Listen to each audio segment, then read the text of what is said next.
चीन, जो कि भारत का पड़ोसी देश है, वो भारत से उत्पन्न हुआ है।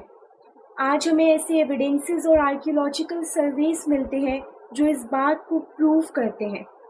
यहाँ तक कि सनातन धर्म और चाइनीज सिविलाइजेशन आपस में बहुत कनेक्टेड है।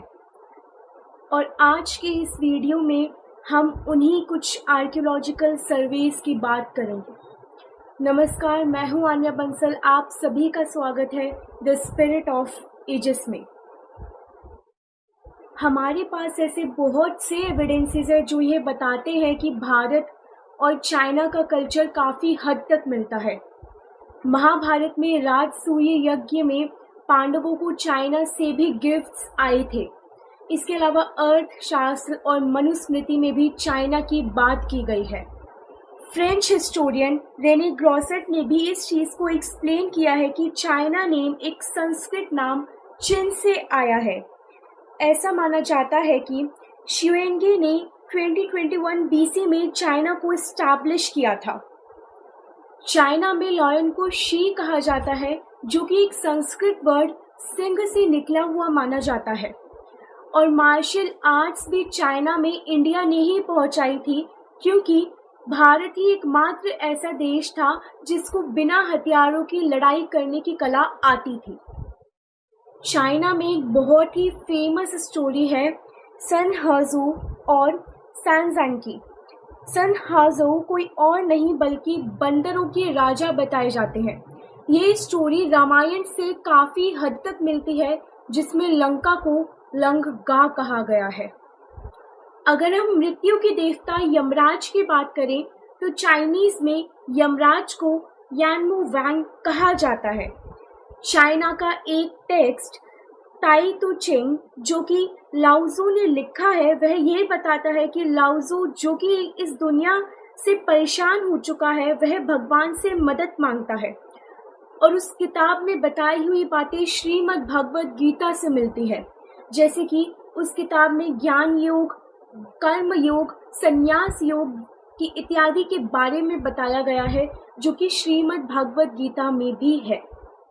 इन सब चीज़ों के अलावा टैंग डायनेस्टी, जो कि 618 से 907 एडी तक थी, उस डायनेस्टी ने चाइनीज कैलेंडर के साथ हिंदू कैलेंडर का भी यूज़ किया था।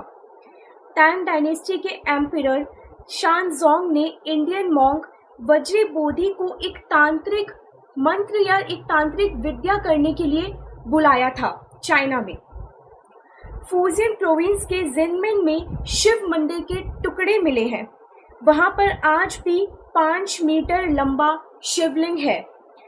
चाइनीज रिकॉर्ड्स ये बताते हैं कि किसी ने उसे 1011 एडी में तुड़वा दिया था, पर दोबारा 1400s में रीबिल्ड करवा दिया।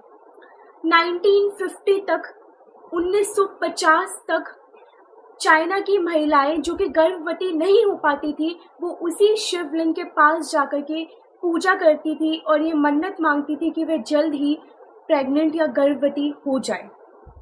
हुसांग वू की लोयांग डिस्ट्रिक्ट में एक पिलर मिला है, जिस पर ऊपर से नीचे और दाएं से बाएं सिर्फ और सिर्फ संस्कृत वर्ड्स मिले हैं। ज़्यानज़ू में 300 से ज़्यादा हिंदू मंदिरों के टुकड़े मिले हैं और इन्हें अभी ज़्यानज़ू म्यूज़ियम में रखा गया है। वो मंदिर भारत के दक्षिण मंदिरों के स्टाइल से बहुत मिलते हैं। तमिलनाडु की कावेरी नदी के पास पाए जाने वाले 13th सेंचुरी में बने मंदिरों से वे बहुत मिलते हैं और वह मंदिर ग्रीनिश ग्रे ग्रेनाइट से बनाए गए हैं। लिंगपाओ जिंग में highest god of Chinese civilization Yuanshi Tianzun की बात की गई है, जिनका वर्णन ब्रह्मा देव से बहुत ज़्यादा मिलता है। रिकॉर्ड्स के अकॉर्डिंग चाइना और तमिल में काफ़ी अच्छे रिलेशंस थे, वो भी ट्रेड के थ्रू। छोला डायनेस्टी के कांची सिटी के कुछ अद्भुत कारीगरी की चीज़ें चाइना के ह्वेंसे में मिली हैं। इनफैक्ट चाइना में छोला डायनेस्टी के सिक्के भी मिले हैं।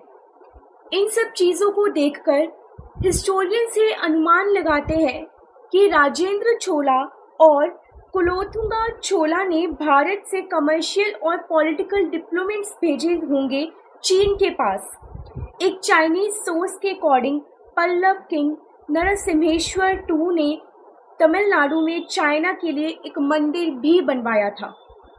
तो इतना सब चीज़ें सुनने के बाद और समझने के बाद आई थिंक आपको ये पता चला होगा कि चाइना और भारत के रिलेशंस किस हद तक मिलते हैं, और इन रिकॉर्ड्स के अकॉर्डिंग चाइना भारत से ही उत्पन्न हुआ है। इसी तरह के और कंटेंट के लिए आप वीडियो को लाइक और शेयर कीजिए और चैनल को सब्सक्राइब कीजिए।